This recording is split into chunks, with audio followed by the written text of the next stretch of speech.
Boa noite, pessoal. Estão me ouvindo? Boa noite, meu nome é Murilo Hicks. Eu sou integrante do grupo PET e eu vou ser o mediador da palestra de hoje com o professor Antônio Liles Tavares Machado. Estão me ouvindo? Eu já vou passar a palavra para o professor. Eu peço que o senhor se apresente para o pessoal e depois já dê continuidade na palestra, professor. Tá bem. Tá me ouvindo? Tudo certinho? Tudo ok. Então tá, ótimo. Bom, em primeiro lugar, obrigado, Murilo, obrigado aí o pessoal do PET, da Engenharia Agrícola, pelo convite. Né? Meu nome é Antônio Liles, eu sou professor da Faculdade de Agronomia, da área de máquinas agrícolas, já há bastante tempo, em torno de 33, 34 anos já, mais ou menos. Né? E também trabalho no Núcleo de Inovação em Máquinas e Equipamentos Agrícolas, né, onde a gente tem uma equipe de trabalho com vários engenheiros agrícolas também, desenvolvendo basicamente projetos de máquinas para a agricultura familiar. Né? Atualmente também eu estou na coordenação do programa de pós-graduação em Sistemas de Produção Agrícola Familiar, da Universidade Federal de Pelotas, aqui, da Agronomia, né, começando o trabalho agora esse mês. E também sou pesquisador nível 2 do CNPq. Então, tenho um pouquinho de experiência nessa área de máquinas. O convite foi feito para que a gente falasse a respeito de máquinas para preparo do solo, né? E a gente vai começar, se eu me alongar demais, Murilo, tu me corta a palavra, porque às vezes eu me entusiasmo e falo um pouquinho além da conta. Então, não te preocupa. Tá? Então, a gente vai começar com esse tema de máquinas para preparo do solo, e falando que, inicialmente, que as máquinas para preparo do solo, elas são bastante simples. O que a gente tem que saber é como utilizá-las de forma adequada. Então, eu vou basear a minha apresentação em alguns aspectos para que a gente possa entender a função das máquinas que eu vou apresentar, né? Para que a gente possa entender isso aí, eu vou basear minha apresentação em alguns conceitos de solo, em alguns problemas que podem ocorrer em função da dificuldade que a gente possa ter no uso inadequado dessas máquinas, certo? Então, a gente vai começar falando a respeito do que é solo. O que seria o solo no nosso ponto de vista agrícola? Porque eu posso definir o solo de diferentes maneiras. Eu posso definir o solo em função de atividades de engenharia civil, né, que seria uma definição totalmente diferente. Para nós, do setor agrícola, o solo é onde a gente vai colocar a nossa semente da cultura que a gente quer produzir, né? E onde se a gente quer criar um ambiente que seja favorável a essa cultura, né? E esse ambiente favorável, ele tem que ser favorável em diferentes aspectos físicos, químicos, microbiológicos, né? E essa definição de aspectos físicos, químicos, microbiológicos, ele se dá muito na camada bem superior da superfície do solo. Então, aqui por essa figura aqui, dá para a gente ver aqui, né, mais ou menos os componentes do solo, e a gente vai trabalhar ali naquela camadinha bem superior, que é onde a gente tem a grande concentração de raízes. E ali é onde a gente tem concentração de raízes, nutrientes, água, né, que a gente não costuma chamar de água no solo, e sim uma solução. O solo é uma solução mineral com nutrientes, né? E é ali que a gente vai colocar a semente e esperar que ela possa germinar, possa produzir. Né? Então, essa camada que vai sofrer todas as ações que a gente vai executar em função de se estar trabalhando com um equipamento, né, para fazer essa produção. E sempre quando a gente vai mobilizar o solo, a gente quer criar essas condições para que a gente possa fazer uma produção de forma adequada. Tá? Então, eu poderia definir adequadamente o que é solo, dizendo que seriam as camadas superiores da superfície da Terra que foram intemperizadas e fragmentadas ao longo do tempo. E é onde a gente tem a quantidade de nutrientes suficientes para que a planta possa se desenvolver. Basicamente, o que a gente quer no solo é criar condições para que a raiz da planta que a gente está colocando lá possa se expandir, possa se desenvolver. Por quê? Porque uma planta que tem uma capacidade radicular adequada é uma planta que consegue buscar nutrientes, é uma planta que, ao conseguir buscar nutrientes, ela se nutre adequadamente e pode se desenvolver e pode produzir adequadamente. Então, é isso que a gente vai buscando, né? Então, vamos para uma segunda parte, né, do que seria o porquê que eu vou fazer o preparo do solo, por que eu vou mobilizar o solo, qual é a minha intenção nisso aí? A minha intenção em mobilizar o solo, e isso tem que ser feito de forma correta, porque se ele não for feito de forma adequada, vai me causar problema, e a gente já vai ver daqui a pouquinho mais os problemas que podem estar acontecendo, né? É da criação de um ambiente que vai ser favorável a quê? Vai ser favorável a que, quando eu colocar uma semente no solo, essa semente possa germinar, né? Essa planta possa crescer, desenvolver e produzir, né? E isso vai acontecer de que forma? Vai acontecer quando eu tiver essas condições de solo, dando capacidade para que essa planta possa se desenvolver. E essa capacidade vai ser em quê? Vai ser em capacidade de absorção de água, de nutrientes, né? E para isso, o que eu preciso? Eu preciso ter um solo que tenha um certo arejamento, que tenha a capacidade de que a água possa infiltrar, que ele possa armazenar água. A fertilidade tem que estar disponível para essa planta, né? Tem que estar disponível para que a raiz da planta possa absorver esses nutrientes e possa produzir. Então, é isso que a gente quer. Quando eu vou mobilizar o solo, eu quero criar essas condições. Só que, às vezes, na vontade de se mobilizar o solo para criar essas condições, às vezes a gente cria um ambiente que não acaba não sendo favorável à germinação dessa planta, né? E aí é que a gente tem alguns problemas, né? Mas o porquê de eu ter esse preparo do solo é nesse sentido, né?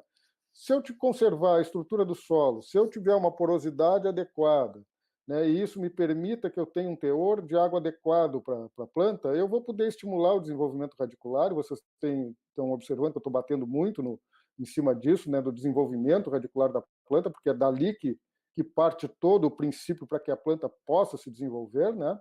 Então, eu preciso de um sistema radicular robusto da planta para que ela se desenvolva. Se ela tiver um sistema radicular fraco, ela não vai conseguir captar nutrientes e se desenvolver, né? E claro que nessa mobilização do solo, as condições de fertilidade, de matéria orgânica, têm que se tornarem as adequadas para que a planta possa se desenvolver, né? E no final das contas produzir. Por quê? Porque a gente sempre, quando a gente vai produzir alguma coisa na agricultura, a gente quer gerar algum recurso.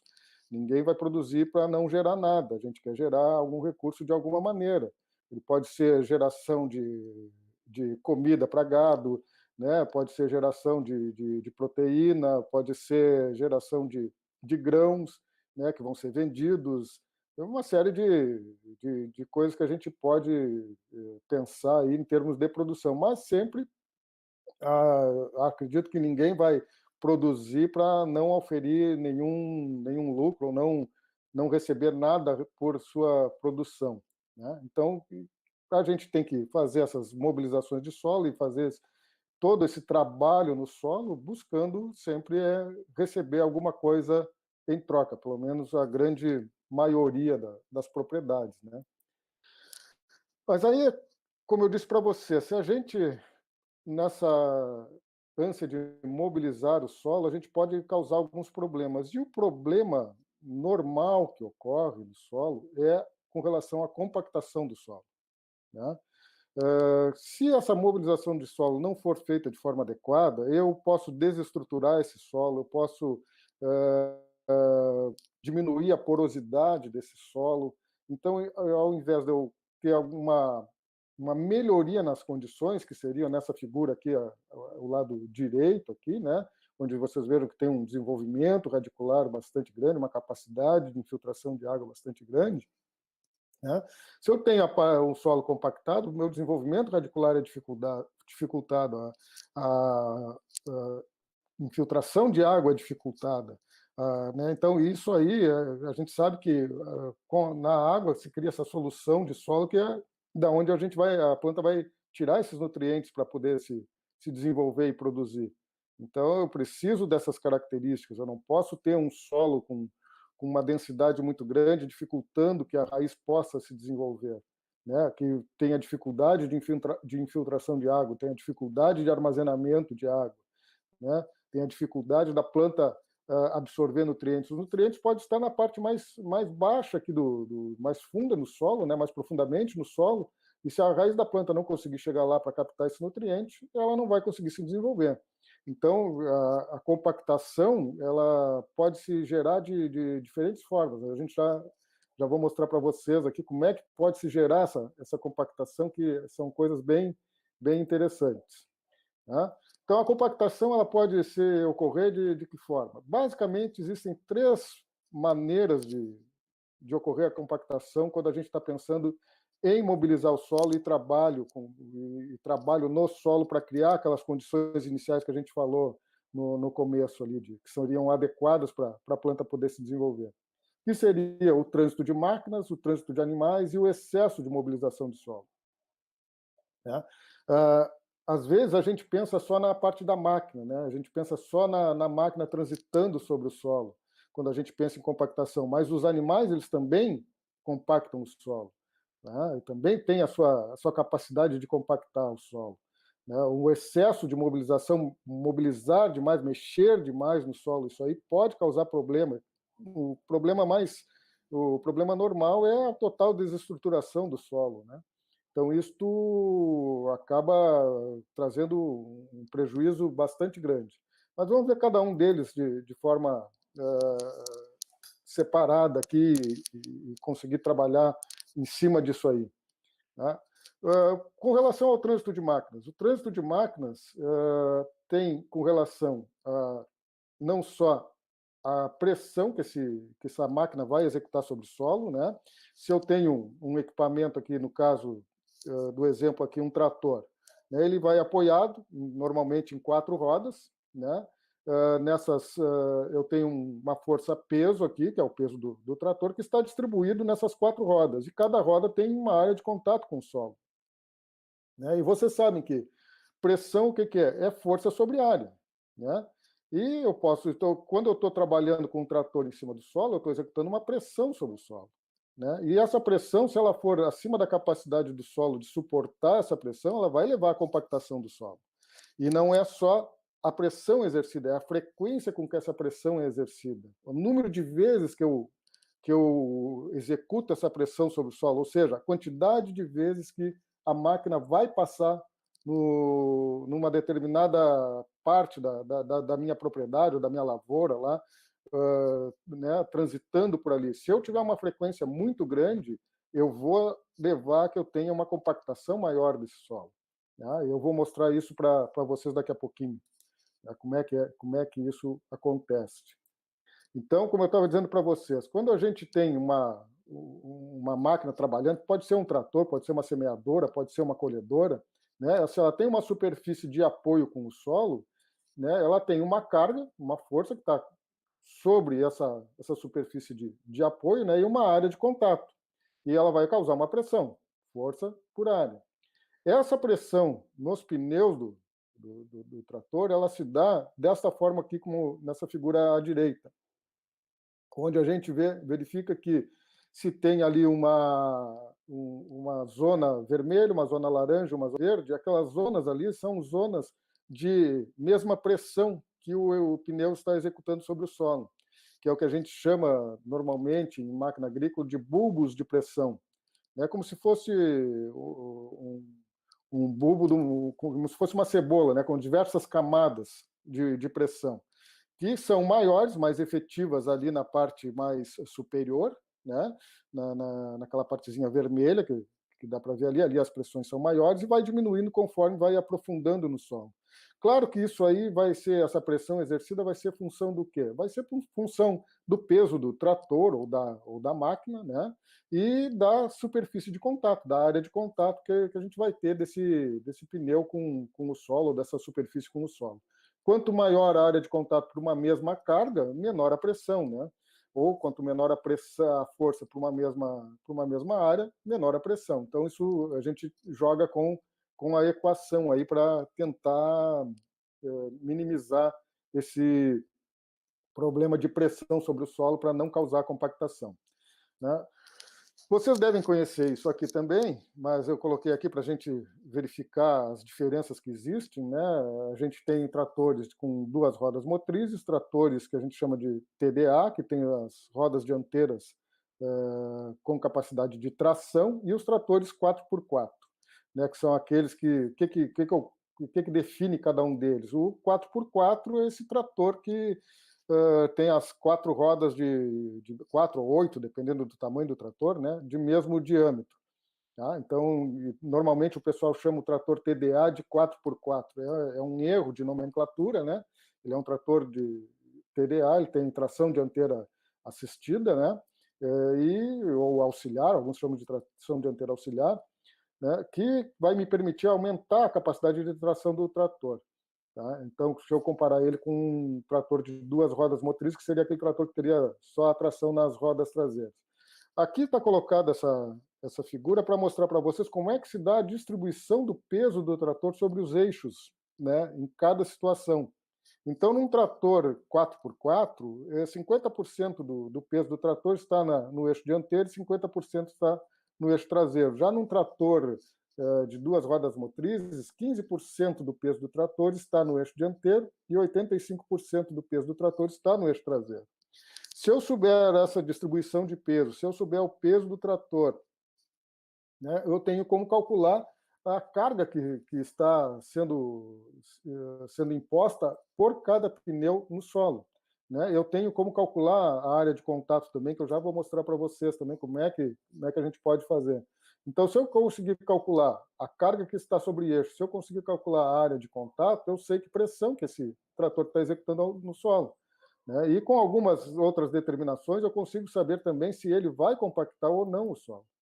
Tá? Então, a área de contato do pneu com o solo, eu posso ter essa área, medir ela diretamente no campo, né? Uma maneira bem simples, né? Que é jogar cal na volta do pneu do trator e depois com uma gradezinha onde se tenha o conhecido a área de cada quadradinho, né? Contar o número de quadrados que tem ali, né? No caso da figura aqui, se vocês verificarem ali, né, toda aquela parte que não está em branco ali seria a área que estaria de contato do pneu daquele trator com o solo. Tá? Mas eu posso, além disso aí, eu posso usar equações. Existem diversas equações para se trabalhar com área de contato, né, do pneu com o solo. Aqui eu trouxe 4 equações aqui, né, e o que significa cada um daqueles itens. Então eu posso ter a área de contato do pneu com solo medida diretamente no campo, ou posso calcular isso aí, posso chegar numa aproximação muito próxima. E isso aqui está, essa área de contato, normalmente, o que ela leva em conta? Ela leva em conta as características do pneu do trator, né? E as características, essa última equação do O'Sullivan aqui, ela leva em conta ainda alguns parâmetros do solo, né? Ela é uma equação um pouquinho mais elaborada, mas nos permite ter condições de nos aproximarmos muito daquela área verdadeira de contato com o solo.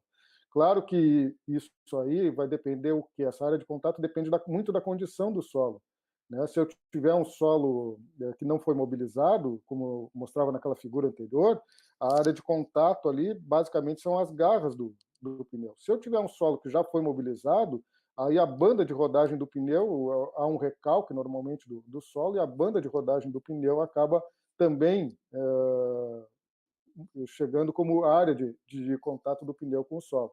Então, eu posso ter essas duas formas, né, de calcular essa área de contato, por medida direta no campo, ou então obtendo por equações.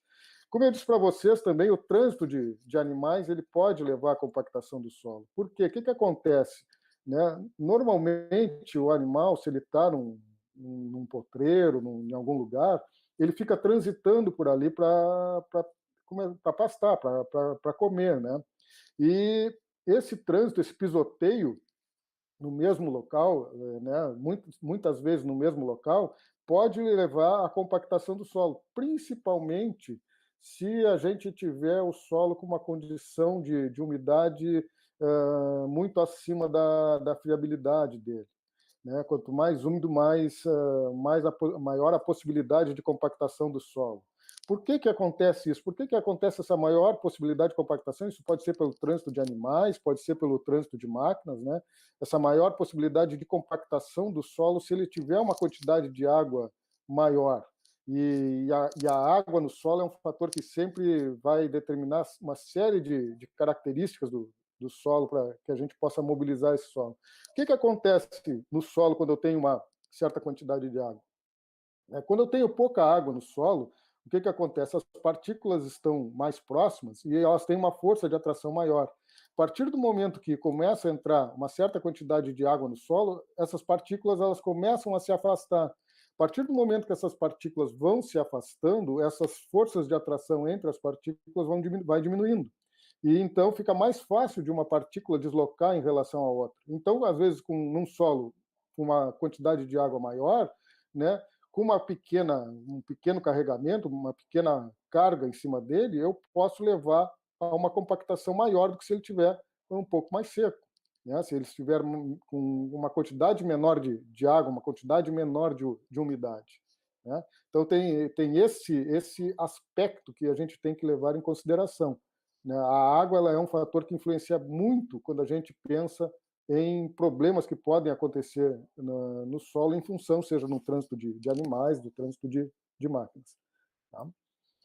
O excesso de mobilização do solo, aí o que acontece? Né? Se eu passar lá um equipamento que vai fazer um preparo primário, um preparo secundário, depois passo uma outra máquina, quanto maior a quantidade de vezes que eu passo uma máquina sobre o solo e mobilizo esse solo, além da pressão que eu vou estar executando em função dos pneus da máquina, seja do trator ou da máquina que for trabalhar, além daquela pressão, ainda vai acontecer o quê? Vai acontecer essa mobilização de solo. Cada vez que eu mobilizo o solo, que eu mexo no solo, eu vou fraturar o solo. Né? A gente está fraturando o solo, está fazendo com que aquelas partículas elas vão se deslocando uma com relação às outras. E isso pode trazer problemas. Se eu fraturar em demasia o solo, na tentativa de diminuir esse adensamento do solo, né, ou criar uma maior porosidade, eu posso levar a uma desestruturação total do solo e, em vez de melhorar, eu estou piorando a situação. Tá? Então, isso é um fator bastante importante que tem que também ser levado em conta. Né? Então, essa desestruturação do solo, ela normalmente vai fazer com que ocorra uma formação de uma camada compactada subsuperficialmente, que a gente chama de pé de arado, né? E abaixo disso aí vai levar o quê? Vai levar que a raiz tenha dificuldade de penetração, vai levar com que o solo possa encharcar de uma maneira mais rápida, por quê? Porque se eu tiver o solo desestruturado, a minha porosidade, eu não vou ter muitos poros maiores, eu não vou ter muitos macroporos, eu vou ter mais microporos. Microporos, eles dificultam mais a infiltração de água no solo, fica mais lenta a infiltração de água no solo. Né? Eles servem para reter água no solo, mas a capacidade de infiltração de água no solo ela se dá através dos macroporos. Né? Então, se essa capacidade de infiltração é diminuída e se ocorre essa dificuldade e eu tenho uma camada que não me permite essa infiltração de água, o encharcamento dessa nossa parte superior do solo ali ele passa a ser mais rápido e isso vai me causar problemas. Então, aqui eu trouxe essa figura que ela é bastante conhecida aí do pessoal, né, que mostra uma camada de solo que foi mobilizada e abaixo dela essa camada de solo que está compactada. Ela foi compactada em função do quê? Parte em função da pressão que o pneu do equipamento vai executando ali naquela zona, né, abaixo da onde passa a parte que mobiliza o solo, né, e parte também em função da desestruturação total desse solo que pode acontecer, né, em função dessa mobilização demasiada, né, essa quebra dos agregados de forma demasiada do solo. Então, dá para ver ali que a gente tem na parte superior, né, alguns agregados, poucos agregados. Na parte mais inferior, onde mostra ali que é a camada compactada, que é o pé de arado, né, a gente não vê praticamente poro nenhum. O que acontece? A água, ao infiltrar, ela vai chegar nessa camada compactada, subsuperficial, e vai ter dificuldade de passar dali para baixo. Né? E ela tendo dificuldade, o que acontece? Ela encharca a parte superior e, ao encharcar essa parte superior, aquilo que eu falei anteriormente para vocês, as partículas começam a se afastar, né, em função de ter uma quantidade de água junto com elas ali, e esse afastamento dessas partículas, as forças de atração diminuem, e esse solo pode ser carreado para um outro lugar, se tiver inclinação ou do terreno ou algo semelhante, né? E além do mais também o desenvolvimento das raízes, né? Raízes dificilmente elas conseguem romper uma camada de solo muito compactada, elas não têm capacidade. Algumas, às vezes, até rompem em função de que passou um inseto e fez um furinho ali, a raiz aproveita aquele furinho e vai se desenvolvendo e consegue se expandir, mas ela tem uma ação bastante dificultada em função desse adensamento, dessa compactação do solo. Né? E aqui dá para ver bem direitinho nesta outra figura aqui, né? As duas condições, onde eu tenho o chamado pé de arado, né? E aonde eu não tenho o pé de arado, como é que se dá o desenvolvimento das raízes, né?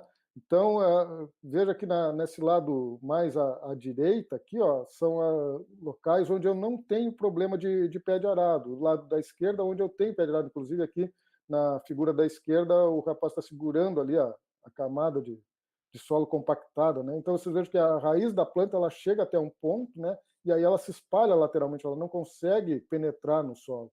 Né? E se eu tiver aqui, na fotografia da direita, dá para ver bem, né? Se eu não tiver um desenvolvimento radicular adequado, a planta não consegue se nutrir adequadamente. Né? E não se nutrindo adequadamente, ela também não vai conseguir se desenvolver adequadamente, não vai conseguir produzir, que é o que a gente quer. Né?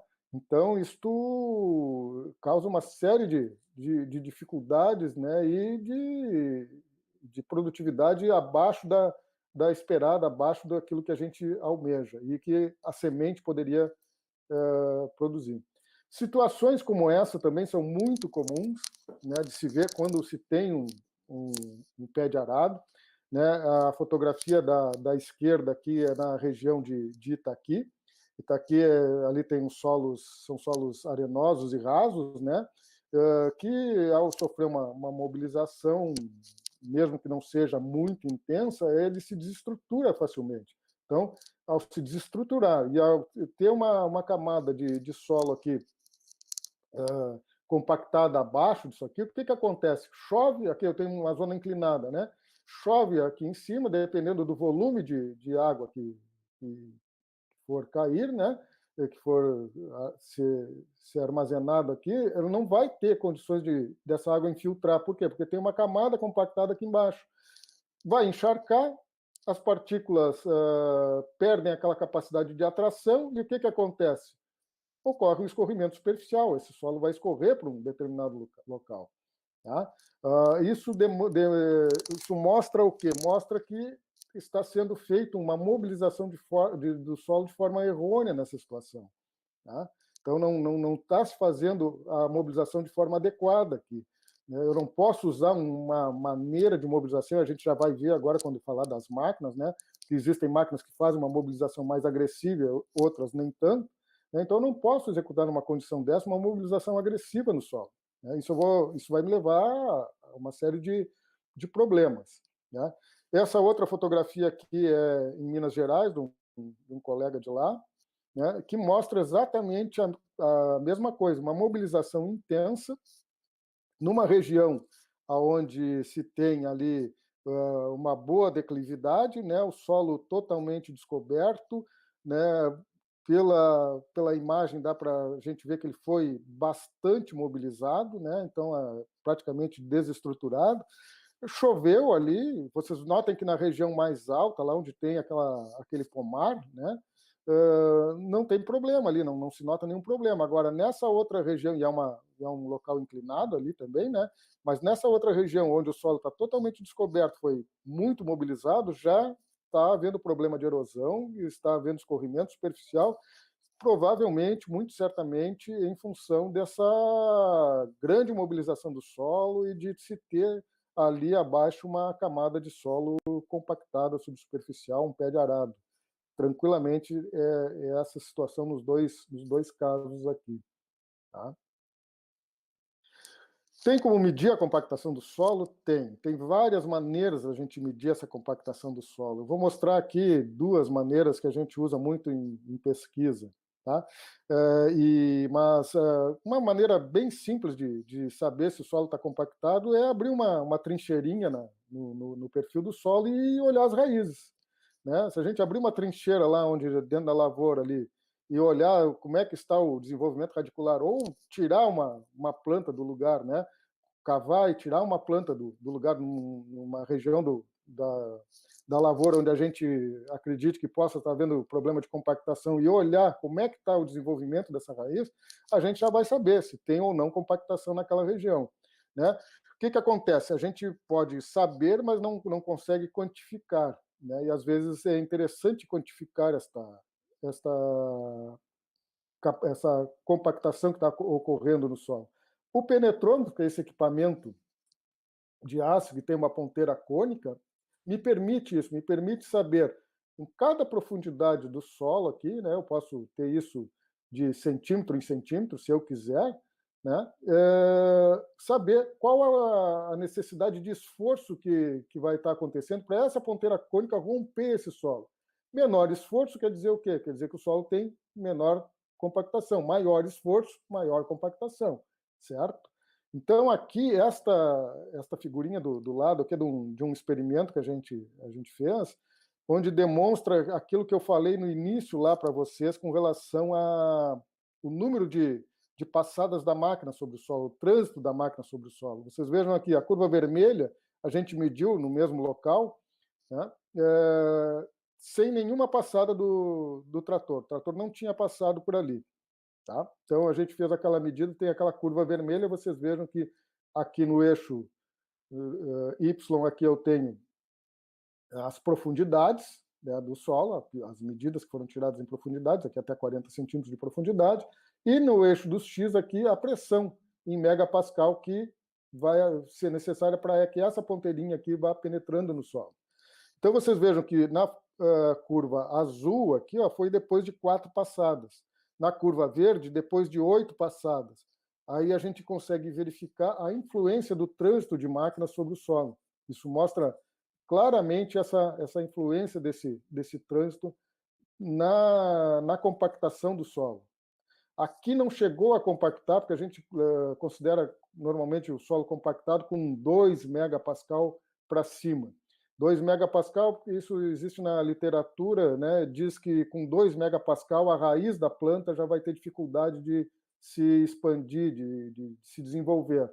Então a gente considera até 2 megapascal que o solo ainda não está compactado, mas isso vai depender muito da situação do solo, do tipo de solo que eu tiver, né, um solo mais arenoso, um solo mais argiloso, né, um solo com uma quantidade maior ou menor de água, isso muda, essa curva vai mudar.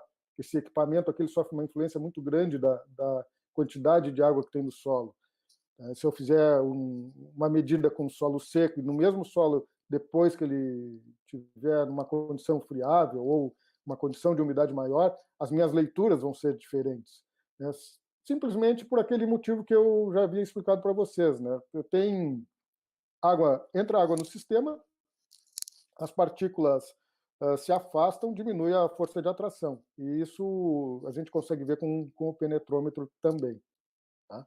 Mas aqui a ideia era mostrar para vocês que a gente consegue medir isso aqui. Existem alguns outros penetrômetros mais simples, esse aqui é um penetrômetro eletrônico usado em pesquisa, mas existem alguns penetrômetros mais simples que aqui na parte de cima tem um ponteirinho com uma escala aqui, verde, amarela e vermelha. Né? E a pessoa que quer fazer a medida vai lá com ele, coloca no solo e vai verificando se chegar na faixa vermelha é sinal que o solo já está com um certo nível de compactação, ele vai ver na vareta aqui qual é a profundidade que ela penetrou, e ele já sabe, olha, na profundidade de 10, 15 ou 20 centímetros, sei lá, se estou tendo problema, vou ter que fazer alguma ação para resolver esse problema, certo? Um outro ensaio que a gente faz, e esse ensaio é mais para pesquisa, né?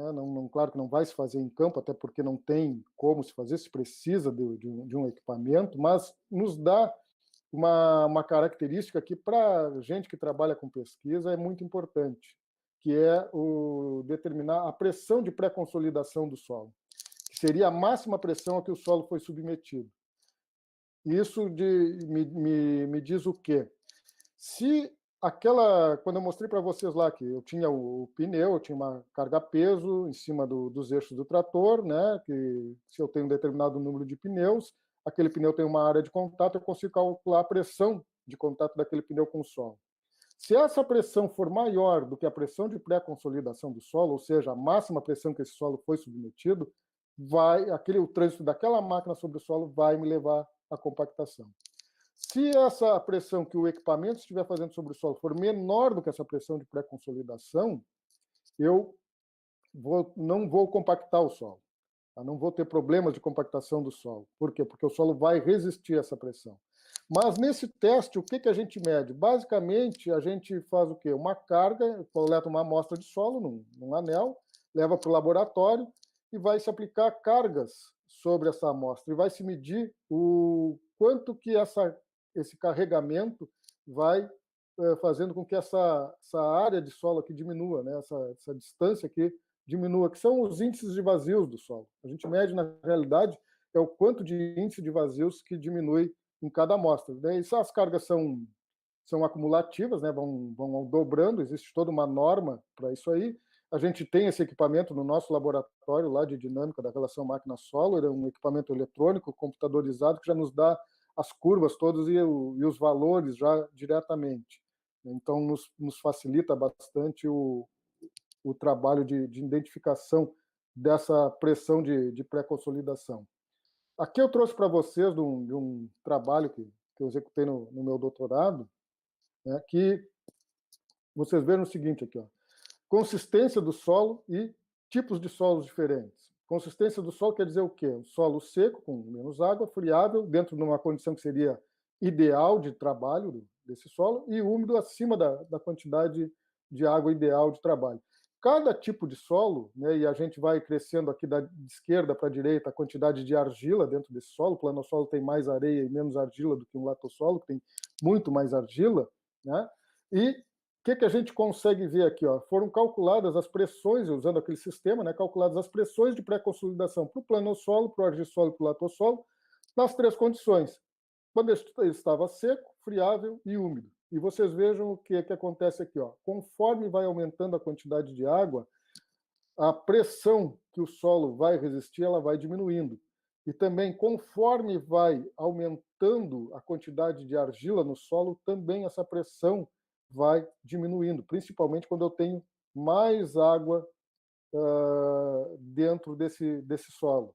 Né? Então, isso é um aspecto interessante que a gente tem que saber para poder trabalhar, porque a gente tem que conhecer, além de conhecer o equipamento que a gente vai trabalhar, a gente tem que conhecer também o tipo de solo que a gente vai trabalhar.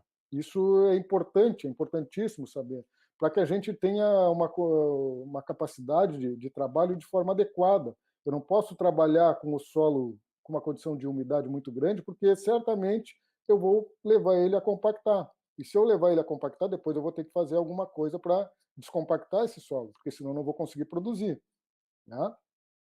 Então, aqui é só mostrando isso, né? Que eu tenho uma carga-peso aqui, seria a força, distribuída nos eixos, né? Conforme como ela se distribui essa pressão aqui no pneu do trator, né? E ela não pode ser superior à pressão de pré-consolidação. Claro que diferentes tipos de solo, em condições diferentes, vão me dar variações, mas a gente tem que, na pesquisa, a gente vai estudando isso para que a gente tenha alguns parâmetros, não que vão ser 100% corretos ou adequados para todos os latossolos aqui, né, essa característica aqui, mas é uma aproximação, né, que eu tenho para poder trabalhar. Eu posso, a partir daqui, começar a montar um banco de dados em diferentes situações e ir trabalhando no sentido de que eu tenha condições de dizer que um latossolo numa determinada região do estado aqui, ele tem essa capacidade, numa outra região tem uma capacidade um pouquinho diferente. Né? Então, isso aí tudo é função de se trabalhar com pesquisa para se determinar, para se poder ter dados que nos permitam ter condições de trabalhar adequadamente e de evitar que ocorram problemas no solo.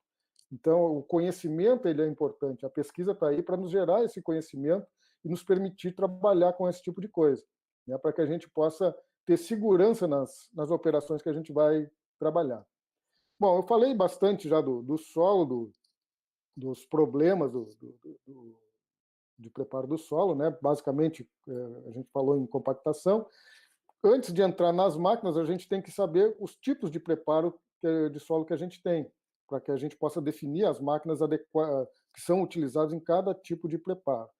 Eu sempre faço o seguinte, eu sempre divido esses preparos em três tipos, que seria o preparo convencional do solo, o conservacionista, e o sem preparo, que é o plantio direto, que na realidade ele não é uma mobilização de solo, mas eu gosto de colocar aqui porque a mobilização de solo no plantio direto ele é exclusivamente na linha de semeadura, e é todo um sistema que é interessante de se comparar com esses outros dois sistemas. Então vamos para cada um deles aqui. No sistema convencional ainda de preparo do solo, eu posso dividir ele em dois tipos, preparo primário e o preparo secundário, tá? Que a gente já vai ver o que é cada um deles. Tá? Então, isso é importante de entender. No sistema convencional, no tipo de preparo convencional, eu ainda separo ele em dois, primário e secundário. O que é cada um deles? Preparo primário. Preparo primário é a primeira operação de mobilização do solo. Tá? A primeira mobilização que vai se fazer no solo para tentar criar aquelas condições de aeração, de umidade, de fertilidade no solo, né? Ele é feito normalmente com arados. Alguns autores falam que os escarificadores são para fazer um preparo primário do solo. Eu coloco os escarificadores, eu gosto de colocar os escarificadores como um preparo conservacionista, e já vou mostrar isso agora quando falar a respeito. Tá? E, claro, as grades agrícolas pesadas, que fazem um trabalho semelhante ao dos arados. Mas o que se busca aqui nesse tipo de preparo? Eu quero fazer o quê? Eu quero fazer uma grande mobilização do solo. Né? Se eu usar um arado, uma grade, eu vou fazer um bom revolvimento do solo aqui. Tá? E não se usa o termo, alguns usam o termo de fazer inversão de leiva, não é inversão, é um tombamento lateral. Já vou mostrar para vocês o porquê que é um tombamento e não uma inversão, certo? Mas essa operação inicial, para começar a criar aquelas condições de aeração, de umidade, de capacidade de infiltração, né, de fertilidade distribuída ao longo do perfil, começa no convencional com esse preparo primário. Tá? Aqui está errado, não seria primário, seria secundário. O preparo secundário do solo seria a operação de nivelamento e de estorroamento da camada de solo que já sofreu a operação do preparo primário. Então, depois que eu fiz aquela primeira mobilização do solo, o que acontece? Eu tenho que fazer um nivelamento e um certo destorroamento desse solo. Para isso, normalmente, a gente usa as grades. Por quê? Se eu for semear em cima de uma condição de solo, que é esta aqui, onde eu fiz só o preparo primário, vocês vejam que aqui eu tenho várias sulcos, né, vários torrões de tamanho maior. Quando eu entrar com uma semeadora para depositar a semente aqui, eu vou ter dificuldade de colocar a semente na posição correta, na profundidade correta. Então, o que eu preciso fazer? Eu preciso fazer um nivelamento, um destorroamento daqueles torrões maiores, para que eu possa colocar a semente ali no solo e possa fazer essa semente germinar e produzir. Né? Eu preciso colocar ela numa posição correta, tanto em profundidade, e às vezes também com relação a uma semente em relação a outra, se eu estiver pensando numa semeadura de precisão. Tá? Então, há essa necessidade. Só o que acontece? Normalmente o pessoal acaba se passando no trabalho com a grade, né? Gosta de deixar tudo bem lisinho, sem nenhum torrão, sem nenhuma cobertura vegetal sobre o solo. E isso aí, que muitos acreditam que é o mais adequado, na realidade é o menos adequado. Por quê? Excesso de mobilização, excesso de trânsito de máquina sobre o solo, né? Vai quebrar esses agregados do solo, vai dificultar depois com essa quebra de agregados que haja a capacidade de infiltração de água no solo, de desenvolvimento de raiz, além de uma série de outros problemas com relação à erosão, que não é o nosso assunto aqui, né? Mas a compactação do solo por impacto da gota da chuva, se eu tenho um solo desestruturado, ela causa uma compactação superficial que, às vezes, depois que a gente faz a semeadura, dificulta muito com que a semente possa germinar, possa emergir, né? E isso é um problema sério. Posso ter erosão eólica numa condição dessa aqui, né? Dá um vento aqui, o solo totalmente desestruturado, esse solo é carreado à distância. Erosão hídrica, se eu tiver com uma condição que não tem uma certa declividade no terreno, né? Então, isso tem várias situações que complicam bastante a situação se eu mobilizar demais o solo, como a gente já viu. O conservacionista ele é feito com os escarificadores. E o que acontece? O escarificador é um equipamento de haste que vai mobilizar o solo em profundidade sem mobilizar muito a superfície do solo, né? Deixando uma certa quantidade de cobertura vegetal sobre o solo. Por que é interessante eu ficar com uma certa quantidade de cobertura vegetal caída sobre o solo? Justamente por quê? Porque se eu tiver uma condição de solo totalmente desnudo aqui, chove aqui em cima aquele negócio, o impacto da gota da chuva direto sobre o solo pode me causar compactação superficial. Dá um vento aqui, se eu tiver cobertura vegetal morta sobre o solo, dificilmente vai me levar esse solo à distância. A retenção de água, a capacidade de infiltração de água aqui.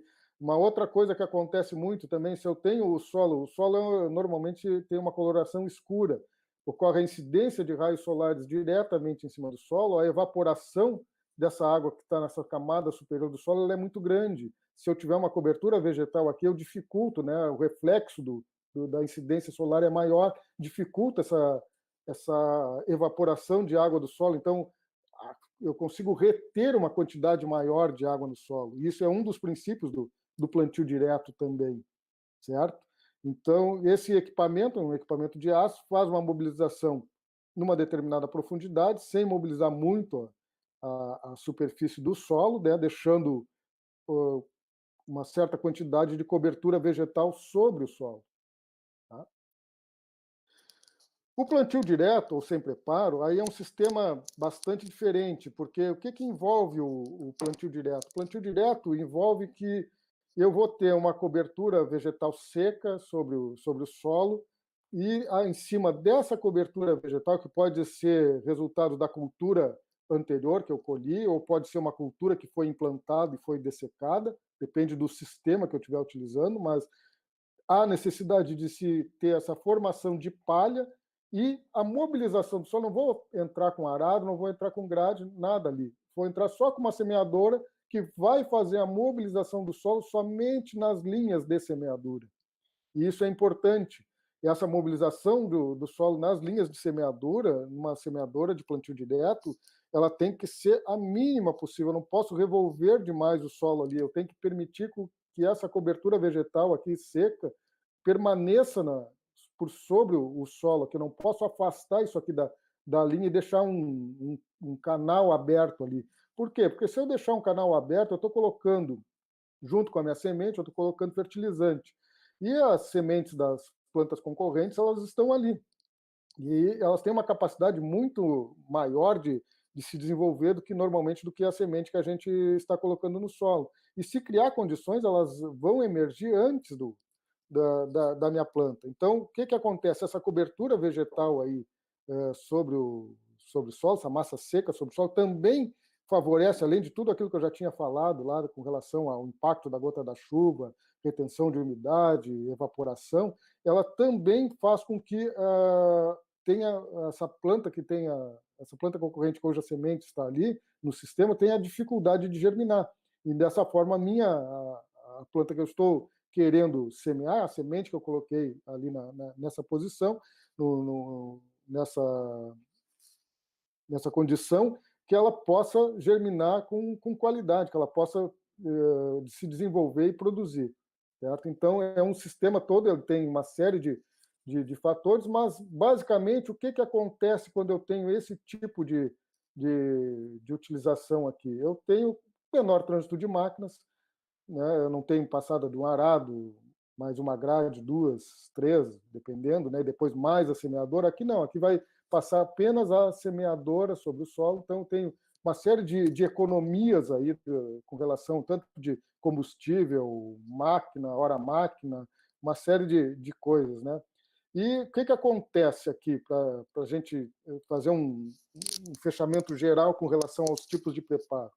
O preparo convencional, aquele onde tem aquela grande mobilização do solo, que faz com que aquela cobertura vegetal seja depositada na parte inferior do solo, ele tem um motivo e tem um porquê, que é basicamente em função da agricultura que começou a ser praticada aqui no Brasil, que é uma agricultura que veio da Europa, né? Basicamente, né? Os agricultores nossos eram imigrantes europeus, os primeiros, e eles trouxeram o sistema que eles sabiam trabalhar lá. E lá na Europa há necessidade de fazer essa incorporação daquela cobertura vegetal no interior do solo, para que ali no interior do solo ele tenha mais capacidade de calor e de umidade, para que aquela cobertura vegetal, aquela cobertura se transforme em matéria orgânica disponível para a planta, ela possa se desagregar e se transformar em matéria orgânica disponível para a planta. No Brasil, excetuando a gente que está aqui mais no sul, né, a gente vive num clima tropical. E a nossa agricultura, a grande parte da nossa agricultura, ela é tropical. E isso aí, o que acontece? Nos trópicos eu tenho bastante calor e bastante umidade. Isso para desagregação de matéria é excelente, né? Não preciso forçar isso. Isso se dá naturalmente na superfície do solo. Umidade e calor vai me permitir com que eu tenha disponibilidade de matéria orgânica para poder ser aproveitado como nutriente para as plantas aqui. Então, eu não tenho essa necessidade. E se eu pensar ainda em trabalhar numa condição, não nessa condição aqui, que é uma lavoura bastante plana, mas numa condição de uma lavoura inclinada, mais ainda eu vou ter que pensar em trabalhar nesse tipo de sistema, onde um sistema conservacionista, ou plantio direto, onde eu tenha menos mobilização de solo, onde eu mantenha uma cobertura vegetal sobre esse solo, uma massa seca sobre esse solo, para que eu tenha minimizado meus problemas de erosão e até de compactação também. Certo? Então, essas são as condições que a gente tem, os tipos de preparo que a gente tem. Entrando nos equipamentos aqui, né, o que eu tenho para fazer a mobilização de solo? Para fazer o preparo primário do solo, eu tenho basicamente arados e grades. E os arados eu posso dividir eles em arados de aivecas e arados de discos, certo? Vamos ver cada um deles. Um arado de aivecas, né, um equipamento bastante simples, são chapas presas a um chassi, que, claro, tem uma certa curvatura, tem uma certa geometria aqui para fazer a mobilização do solo. O que acontece aqui? Ó? Um arado de aivecas ele tem essa partezinha de baixo aqui, que a gente chama de relha, e depois se tem aqui a aiveca, que é essa parte torcida. O que acontece? Ele, ao passar no solo, vai cortar uma fatia de solo, né? Vai fazer um corte horizontal e vertical no solo, vai cortar um prisma de solo, que a gente chama de leiva. Vai erguer esta leiva e vai fazer o tombamento lateral da leiva. Nesse erguer e fazer esse tombamento lateral da leiva aqui, o que ele está buscando fazer nessa condição? Está fazendo o quê? Está pegando aquela cobertura vegetal que tinha na superfície do solo e colocando para a parte inferior a parte vegetal dela e deixando expostas as raízes, no sentido de controlar um pouco aquela planta que vai ser concorrente com a que eu quero implantar. Também todo esse movimento de deslocamento de solo sobre a iveca aqui vai fazer com que ocorra um fraturamento do solo, certo? O fraturamento vai quebrar o solo ali, fraturar para quê? Para eu aumentar a capacidade de poros no solo, a capacidade de infiltração de água no solo, né? Como ele faz uma mobilização de solo aqui, uma mexida no solo e faz com que esse solo seja depositado de uma maneira diferente do que ele estava. Também nesse sistema aqui, se eu tenho camadas de fertilidade adensadas em perfis do solo, ela vai se distribuir ao longo do perfil. Então, se busca com esse equipamento fazer esse tipo de trabalho, que é criar aquelas condições adequadas que a gente viu lá bem no início para que a planta que eu possa colocar semente, a planta possa se desenvolver.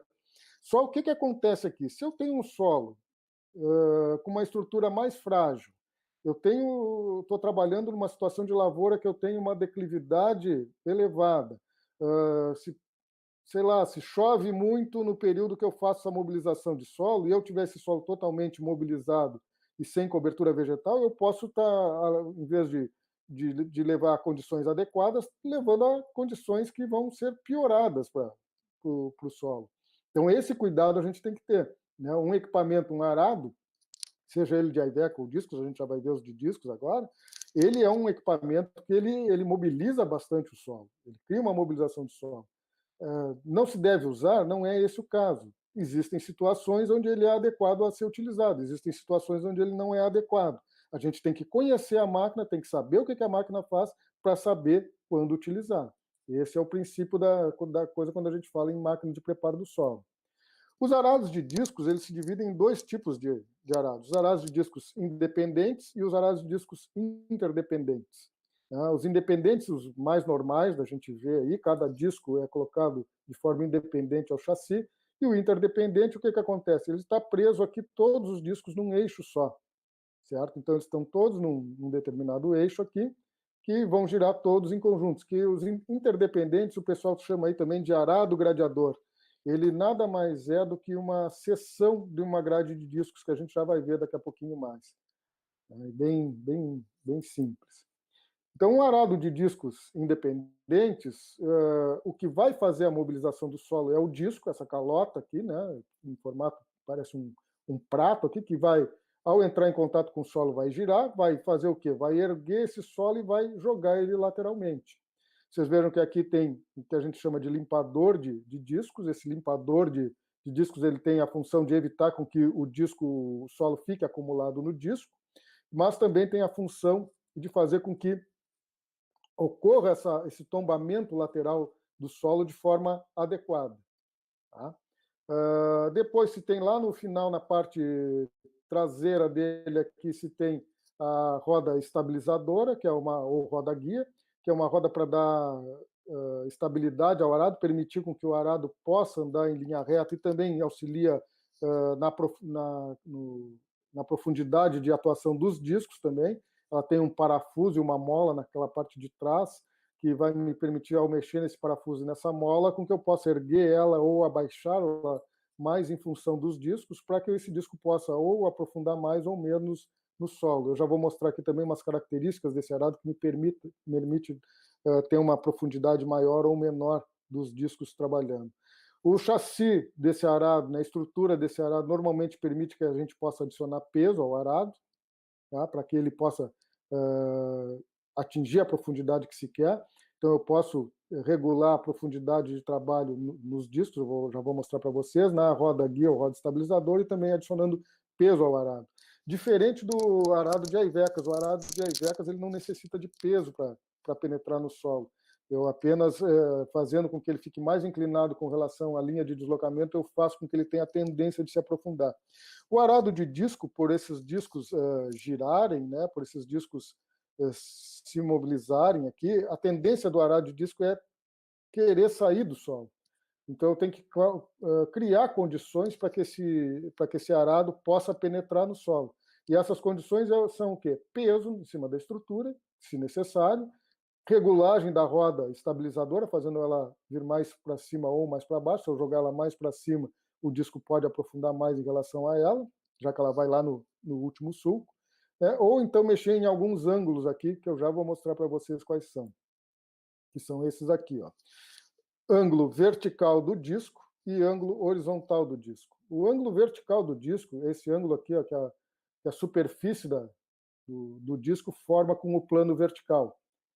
Esse ângulo aqui ele me permite fazer com que o arado possa se aprofundar mais ou menos no solo. Se eu diminuir este ângulo vertical do disco, o que acontece? Maior a tendência do arado de penetrar no solo. Se eu aumentar mais esse ângulo, menor essa tendência do disco de penetrar no solo. Claro que todos os corpos do arado, todos os discos, eles têm que ter o mesmo ângulo vertical. Eu não posso trabalhar um com um ângulo, outro com o outro, senão eu não vou conseguir regular o arado. Como é que eu posso mexer nesse ângulo vertical dos discos? Eu posso mexer diretamente na parte de trás aqui do acoplamento do disco com a coluna aqui. Existem alguns parafusos que eu posso soltar e alterar este ângulo. Ou no caso desse aqui, que é um arado montado, que é preso ao sistema de engate de 3 pontos do trator, mexer diretamente no terceiro ponto do trator.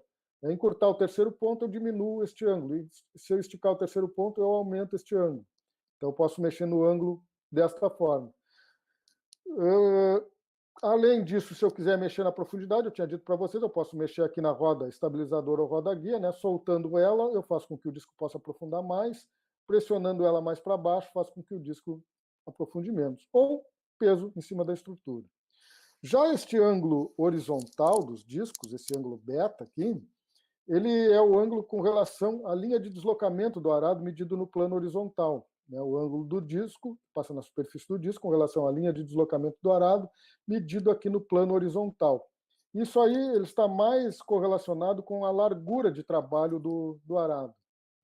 Se eu aumentar este ângulo, mais de frente o disco fica para a linha de deslocamento, maior a largura de trabalho de cada disco, claro, maior a largura de trabalho do arado como um todo. Então, se eu mexer, é a mesma coisa que o ângulo vertical, se eu mexer num, eu tenho que mexer em todos. Então, são detalhes desse tipo de arado que são importantes da gente conhecer para saber trabalhar com ele e conseguir tirar o proveito adequado desse equipamento. Os escarificadores, como eu disse para você, são equipamentos de hastes. Eles são equipamentos que têm uma haste aqui, que vai fazer a mobilização do solo em profundidade, não mobilizando muito a superfície do solo. Então, o que acontece aqui? Nisso aqui, eu tenho fraturamento do solo, né, com relação aqui aonde as ponteiras vão passando, na profundidade que as ponteiras passarem. Esse fraturamento ele se dá para frente da ferramenta e lateralmente à ferramenta. E, para isso aí, eu vou precisar localizar essas hastes numa posição adequada, umas com relação às outras. E sempre esse equipamento ele trabalha com número ímpar de hastes. Aqui no caso desse exemplo aqui são 5 hastes, mas eu posso ter com 7, com 9, com 3, certo? E sempre uma quantidade menor de hastes na frente, uma quantidade maior de hastes atrás, isso aí para que eu tenha diminuído o esforço de tração necessário para deslocar esse equipamento. Por quê? Porque estas hastes da frente vão entrar em contato com o solo que ainda não foi mobilizado, as de trás com o solo que já foi mobilizado. Se eu colocar um número maior de hastes na frente, vão ter um esforço de tração necessário maior para fazer a mobilização do solo que se eu fizer esta configuração. Tá? Então, os escarificadores fazem esse tipo de trabalho. A gente considera a escarificação normalmente até 30 centímetros de profundidade. Profundidades maiores do que 30 centímetros são consideradas já subsolagens. O equipamento é igual ou semelhante. Os subsoladores, normalmente, às vezes, se forem equipamentos projetados para trabalhar numa profundidade maior, eles vão ser um pouquinho mais robustos que um escarificador, tá? Mas se considera, então, didaticamente, teoricamente, escarificação até 30 centímetros de profundidade. O trabalho que eu fizer com equipamento de hastes numa profundidade maior do que 30 centímetros vai ser considerado subsolagem. Essa é uma diferença simples e básica, né? Além da diferença de que o subsolador, normalmente, ele é um equipamento que a gente usa para romper camadas de solo compactadas em profundidade, para resolver aquele problema de pé de arado, de compactação subsuperficial. Mas o escarificador pode fazer isso também se esse pé de arado estiver até esses 30 centímetros de profundidade, né? Vai fazer o mesmo tipo de serviço. Então, o que a gente tem nos escarificadores? Os escarificadores mais novos, eles têm esses discos verticais na parte dianteira, um na frente de cada uma dessas hastes, tá? Depois se tem as hastes são de formatos diferentes, existem hastes retas, curvas, parabólicas. Isso vai me definir o esforço de tração. Uma haste reta vai demandar um esforço de tração muito maior do que uma haste parabólica, que é uma haste curvada para trás. Então, a maneira de trabalho é a mesma, só o esforço de tração é diminuído. Esses discos verticais colocados na frente para fazer corte de palha, semelhante aos discos que são colocados nas semeadoras, para quem conhece, para quem já viu.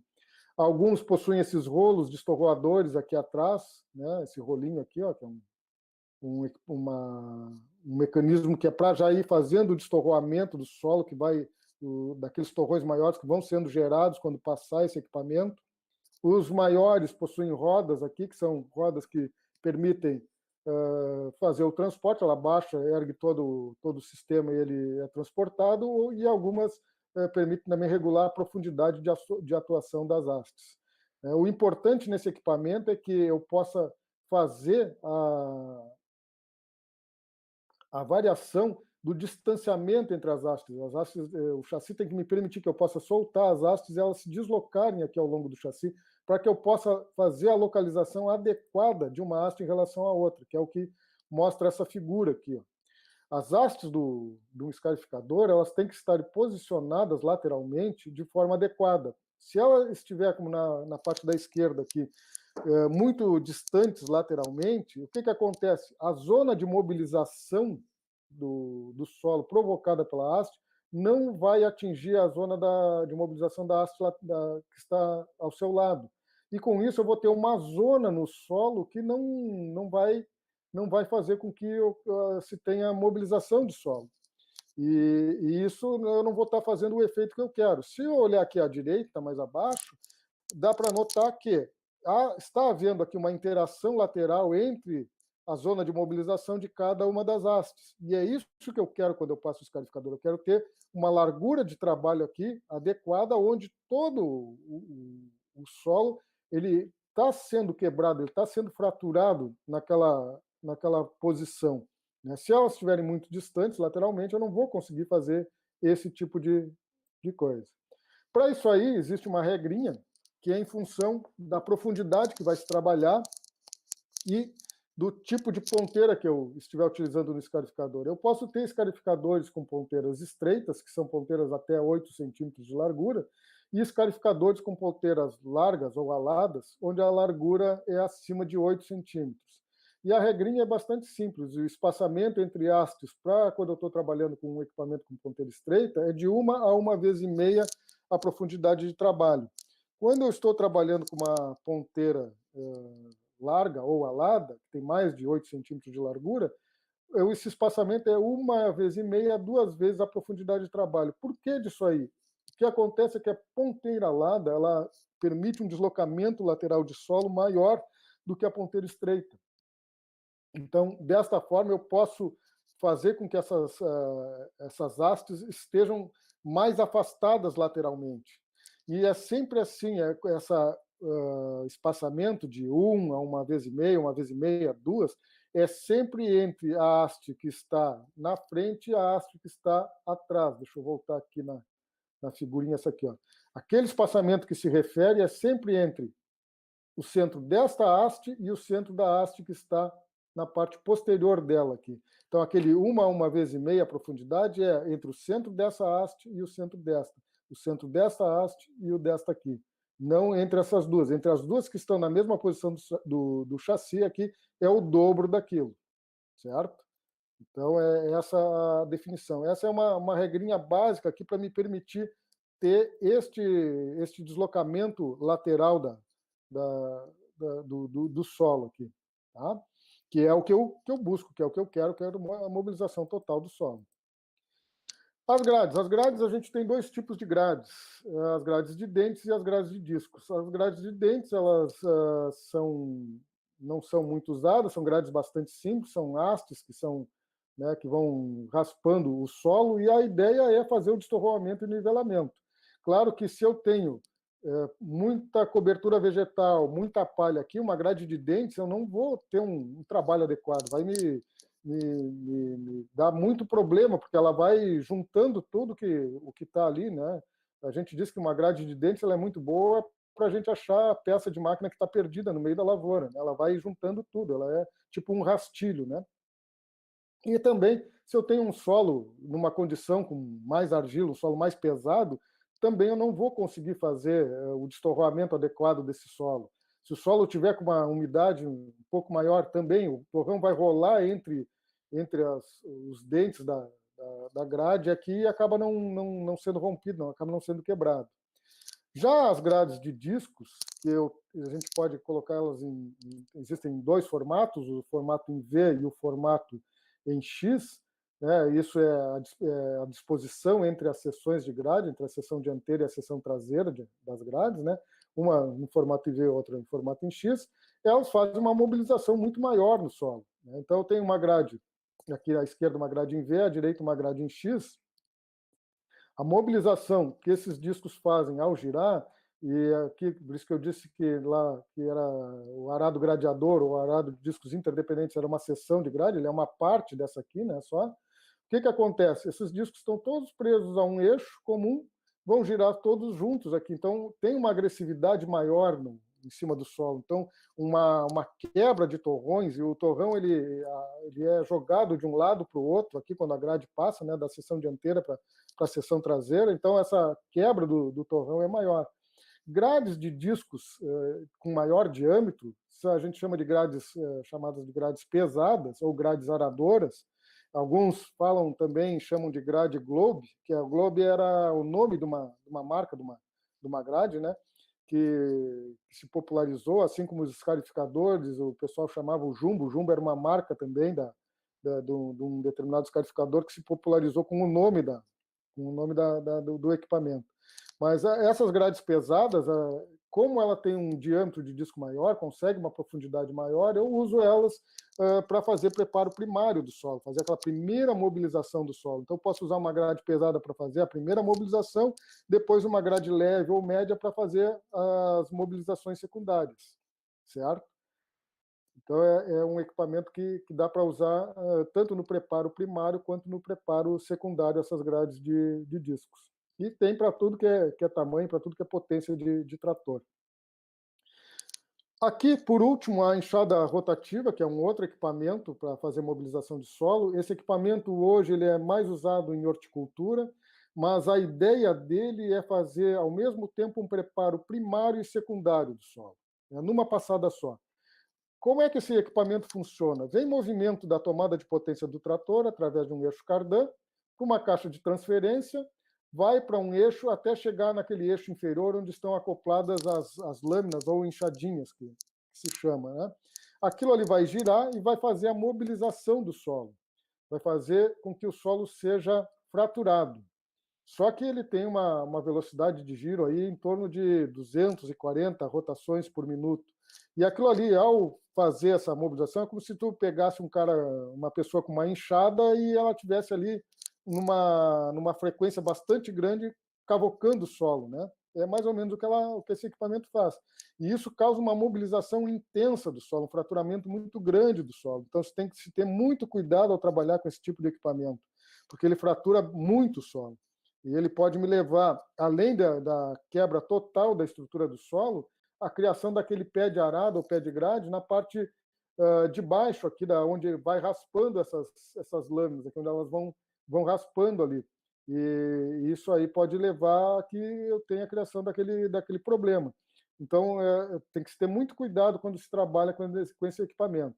O que tem se utilizado mais esse equipamento atualmente é na formação de canteiros em horticultura, né, onde no canteiro se busca uma desestruturação bastante grande do solo para se colocar a muda da planta ali, né, para que ela se desenvolva, já que a raiz, normalmente a raiz da planta, ela não é muito agressiva, né? Então, esse tipo de trabalho tem sido usado, as enxadas rotativas têm sido usadas para esse tipo de trabalho. Mas é um equipamento de preparo do solo, e a ideia dele foi pensada justamente nesse tipo de atuação, fazer um preparo primário e secundário numa passada. Vai se conseguir? Não vai se conseguir? Vai depender. Depende da condição do solo, do tipo de solo que eu tenho, da textura que eu tenho no solo, da quantidade de matéria vegetal que eu tenho na superfície do solo. Muita coisa depende, né? Depende de uma série de fatores, tanto para um equipamento quanto para o outro. Isso dentro de equipamentos de preparo do solo, existem essas dificuldades. Para finalizar aqui, o que a gente pode deixar como uma mensagem aqui? No preparo do solo, a gente não tem uma receita pronta. Cada situação de solo, cada situação de lavoura, cada situação de planta que a gente quer produzir, cada situação de clima, de inclinação de terreno, cada situação ela é diferente da outra e vai me levar a que eu possa utilizar um equipamento ou outro. Eu posso ter condições de lavoura onde vai ser necessário fazer o trabalho com um arado de aivecas, outras onde vai ser adequado eu utilizar um escarificador, outras onde vai ser mais adequado eu utilizar o plantio direto. O que dá para se dizer quando a gente fala em preparo do solo? Quando a gente fala em preparo do solo, a gente sempre diz o seguinte: quanto menos se mexer no solo para criar aquelas condições adequadas que a gente viu lá bem no início aqui da apresentação, melhor. Né? Quanto menos eu mexer no solo para criar essas condições, é o mais adequado. Quanto mais eu mexer no solo, maior a capacidade de eu causar problema. Em vez de estar melhorando, eu posso estar prejudicando as condições do solo, aquelas condições que a gente quer de aeração, fertilidade, capacidade de armazenamento, de retenção de água, de disponibilidade de água para a planta quando ela necessitar. Então, existe uma série de fatores que têm que ser levados em conta. Né? E esses fatores dizem respeito basicamente a isso: declividade, textura de solo, tipo de cultura que eu vou implantar, regime climático que eu tenho na minha lavoura. Isso tudo vai me levar a ter uma mobilização maior ou menor, dependendo do que eu quiser trabalhar e de como eu preciso trabalhar. Por isso que é importante a gente conhecer não só as máquinas que existem, o que as máquinas fazem, né? Eu mostrei aqui para vocês as máquinas básicas aqui que se tem, né? O que elas produzem, o que elas promovem no solo, mas também é muito importante que a gente tenha conhecimento do solo, é importantíssimo se ter conhecimento do tipo de solo com que a gente vai trabalhar, as características daquele solo, né? E também, claro, que conhecimento da cultura que a gente vai implantar. Né? Isso é fundamental.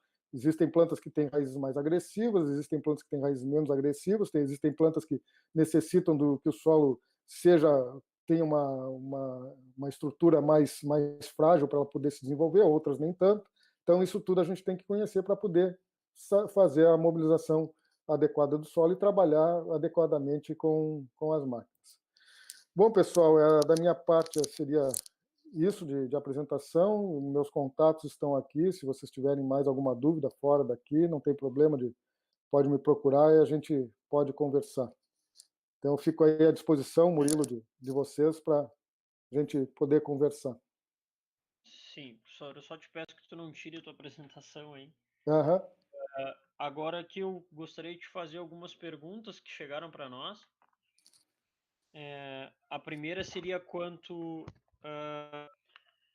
o principal fator de influência na demanda de potência dos tratores, levando em consideração a mesma área trabalhada no preparo do solo pelos implementos de arado de aiveca e o arado de disco? Uhum. Bom, vamos por partes. Comparando um arado de aivecas com um arado de discos, e com relação à potência, se eu pensar numa mesma área, a demanda de potência ela vai ser em função, basicamente, do volume de solo que eu vou necessitar mobilizar. A potência demandada num arado, seja ele, tanto faz, seja ele arado de aivecas ou discos, vai depender do quê? Vai depender da densidade do solo, do teor de solo, do volume de solo que eu vou mobilizar. Tá? Então, se eu considerar que eu estou na mesma área, que eu tenho solo com o mesmo teor de água, com a mesma densidade, né, qual a diferença de demanda de potência de um equipamento para o outro? Praticamente não vai ser significativa. O que eu posso te dizer é o seguinte: o arado, talvez o arado de aivecas, ele demande um pouquinho menos de potência, porque ele tem uma estrutura que não é tão pesada quanto a de um arado de discos. Embora, se vocês olharem os arados de aivecas fabricados no Brasil e os arados de aivecas fabricados na Europa, vocês vão ver a diferença estrutural que tem entre um e outro. Os nossos arados de aivecas aqui são bem mais pesados, mais robustos do que os arados de aivecas fabricados na Europa. E isso, uma vez eu falei com um fabricante de máquinas e ele me disse que, eu perguntei por que era tão robusto o equipamento dele, ele disse que isso era porque o agricultor bota atrás do trator e puxa e não quer saber. Se for muito fraco, vai quebrar toda hora e ele vai reclamar que o equipamento não presta. Então tem cultura do agricultor também envolvido nisso aí. Mas em termos de demanda de potência, basicamente não haveria, para o mesmo volume de solo mobilizado, não haveria diferença, né? Já que o que vai me demandar a potência vai ser o volume de solo que eu vou mobilizar. O que acontece é que o arado de discos ele é mais pesado um pouquinho, embora ele tenha um atrito de rolamento, e o arado de aivecas, embora menos pesado, ele tem um atrito de deslizamento que é maior. Mas, basicamente, eu diria que seriam praticamente iguais. Sim, sim. Essa parte aí vai muito da cultura brasileira também, tem muito pequeno agricultor que ainda não usa tanta técnica, né? Mas ele usa o arado como ele aprendeu e, Uhum. e acaba. O problema da máquina para pequeno agricultor, o grande problema nosso é que praticamente não existem fabricantes para o pequeno produtor. Os fabricantes que fabricam máquinas para pequenos produtores normalmente são fábricas muito pequenas, normalmente um serralheiro lá, um ferreiro que começou a fabricar e fez uma pequena fabriquinha lá né, às vezes quase de fundo de quintal, né, e ainda demanda muito ainda da falta de tecnologia, que é onde a gente lá no Unimec trabalha bastante com isso. Sim. Outra coisa, levando em consideração os implementos utilizados para o preparo do solo, qual deles mais necessita um avanço tecnológico e por quê? Uhum. Avanço tecnológico aí de máquina de preparo do solo, vocês viram ali que, eu digo sempre, máquina de preparo do solo é um monte de ferro torcido, né? Qual é o avanço tecnológico? A gente pode tirar da cabeça avanço tecnológico em termos de eletrônica, não tem nada assim de eletrônica para ser envolvido ali. O avanço tecnológico vai se dar mais nessas máquinas, eu vejo, nos materiais de construção das máquinas, né? Se vocês pensarem na ponteira de um escarificador, ela sofre um desgaste terrível. Nós fizemos um trabalho não com ponteira de escarificador, mas com ponteiras de semeadoras, de máquinas de semeadoras de plantio direto, onde com uma semana de uso já se tinha menos de 50% do volume da ponteira, né? Ela já tinha perdido totalmente o seu formato e ela estava fornecendo um esforço de tração muito acima do inicial. Por quê? Porque o material que é utilizado não resiste ao atrito com o solo e se desgasta muito facilmente. Então, o avanço tecnológico que eu vejo em máquinas de preparo do solo seria mais na parte de materiais, né, de material, para que esse desgaste seja menor. Existem várias possibilidades aí de se trabalhar com plástico, com cerâmica, né? Uma série de coisas que podem ser incorporadas nessa parte que entra mais em contato com o solo ali para melhorar essa capacidade de ele não desgastar tão facilmente. Sim. E tem algum método que está sendo implementado atualmente para descompactação do solo, que também tem em vista a conservação da estrutura dele? A descompactação do solo é aquilo que eu falei, usar ou o escarificador ou o subsolador, dependendo da profundidade que tu vai trabalhar. Até 30 centímetros a gente considera escarificação, mais profundo, subsolagem, né? Como é um equipamento de haste, que vai romper o solo numa determinada profundidade, né? Para quebrar aquela camada densada que está em profundidade, aquela camada compactada que está em profundidade. Não que isso não seja possível de ser feito com arado, pode ser feito. O que acontece? O que causa a compactação? Normalmente é a passagem do equipamento, do implemento, sempre na mesma profundidade. Como normalmente o agricultor ele planta a mesma coisa todos os anos, né, e aquela cultura ela demanda uma certa profundidade para que o solo seja mobilizado, né, ele ao longo dos anos ele vai mobilizando sempre na mesma profundidade, vai criando aquela camada compactada abaixo dessa profundidade onde ele mobilizou. Ele pode, com o mesmo equipamento, com o mesmo arado que ele trabalhou, se num ano, claro, se tiver tamanho de disco ou tamanho de arado suficiente que permita ele aprofundar um pouquinho mais, quando ele notar que está um pouco compactado já numa determinada condição, ele trabalhar um pouquinho mais profundamente um outro ano. E aí ele rompe aquela camada compactada. Caso isso não seja possível, aí ele tem que partir para um escarificador, para um subsolador, não tem como. É o que existe para fazer o trabalho de descompactação do solo. E para evitar que se chegue à compactação novamente do solo, aquela compactação que ele originou, ele tem que mudar o sistema dele, ele tem que mudar o sistema de trabalho.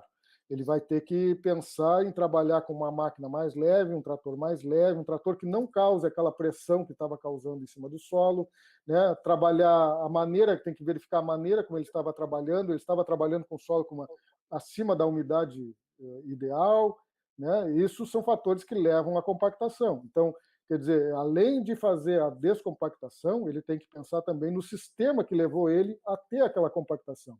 Não adianta nada ele descompactar o solo e voltar com o mesmo sistema. Se ele descompactou o solo, voltou com o mesmo sistema, são 2, 3 anos que ele está com o solo compactado novamente. Vai ter que fazer tudo de novo. Sim, teria que ser feita uma análise mesmo constante do solo ali para tu... Ele tem que fazer análise além do tipo de solo que ele tem, dos equipamentos que ele está utilizando, do sistema que ele está fazendo, da maneira como ele está tratando o solo dele, né? Porque o que acontece? Às vezes o pessoal se aperta em termos de tempo, choveu muito, ele ficou com uma janela pequena para fazer a mobilização do solo e ele não espera que o solo esteja na condição de umidade adequada, né? Então aí o que acontece? Ele acaba trabalhando numa condição inadequada que vai levar à compactação. Né? Tem isso. Ou então ele está trabalhando com um equipamento muito pesado, que é aquilo que eu mostrei para vocês, que ele está causando uma pressão acima da pressão de pré-adensamento do solo e está levando à compactação. Né? Claro que isso aí já é mais difícil dele notar, ele vai notar ao longo do tempo que aquele equipamento dele originou a compactação dessa forma. Né? Uhum. Qual o diferencial do preparo de solo de grandes lavouras para a agricultura familiar? Eu acho que seria mais o equipamento utilizado, como tu mesmo falou ali, né, no início da conversa agora, que o agricultor, o pequeno agricultor, o agricultor familiar, não que a agricultura familiar ela seja sempre pequenas áreas, né? A gente pode, a agricultura familiar, existe uma lei que define a agricultura familiar, e basicamente ela, em termos de área, ela é 4 módulos fiscais da região. Na nossa região aqui seriam 60 hectares, até 60 hectares de agricultura familiar. Mas se tu pegar lá para o Mato Grosso, são 400 hectares. Né? Aqui para nós aqui já não seria uma área tão pequena. Então a área pode ser até grande. Mas pensando num agricultor com uma área pequena, né, basicamente são os tipos de equipamento.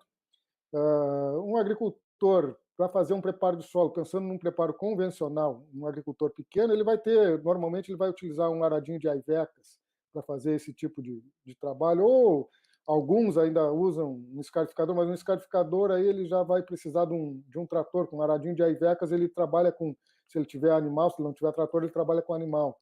Numa propriedade maior, certamente o pessoal vai utilizar uma grade de discos pesada para trabalhar. Por quê? Porque ele tem uma área grande, ele precisa de rendimento do equipamento e ele tem trator, ele certamente vai ter um trator com uma potência grande, onde ele pode acoplar um equipamento bastante grande para ter um rendimento de trabalho bem maior, né?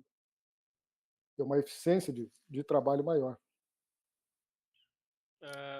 Quais os métodos mais consistentes empregados no preparo do solo, tendo como objetivo na lavoura de rotação de cultura? Se a gente pensar em rotação de cultura, aí eu estou pensando, vou começar a pensar num sistema conservacionista, né? Aí, em pensar num sistema conservacionista, quando eu estou pensando em rotação de cultura, aí eu posso estar pensando em produzir material vegetal seco para deixar sobre o solo, né? Não deixar o solo descoberto, né? Aí, o que, que seria um método mais indicado? O método mais indicado seria um trabalho com escarificador, né? Se eu estou pensando no sentido da rotação de culturas, levando já para a parte mais conservacionista, né? De uma visão conservacionista de mobilização do solo, tá? Porque a rotação de cultura em si, só por ela, por si só, não eu posso fazer com um preparo convencional, posso fazer com plantio direto, não é impeditivo um sistema ou outro, né? O uso de um equipamento ou outro. Mas se a gente começar a pensar que quem está pensando em rotação de cultura, ele está pensando em criar, em melhorar as condições de solo dele, bom, aí ele já vai pensar também em ter uma cobertura vegetal e não agredir muito o solo, não mobilizar demais o solo, e aí a gente já está passando por um escarificador, já está passando por um sistema de plantio direto. Mais ou menos nessa linha. Sim, ali o senhor mostrou o excesso de mobilização, né, durante a sua Uhum. palestra. Como que a gente conserta aquilo ali depois do acontecido já? Aí é difícil, aí é difícil. O negócio é evitar mesmo, então.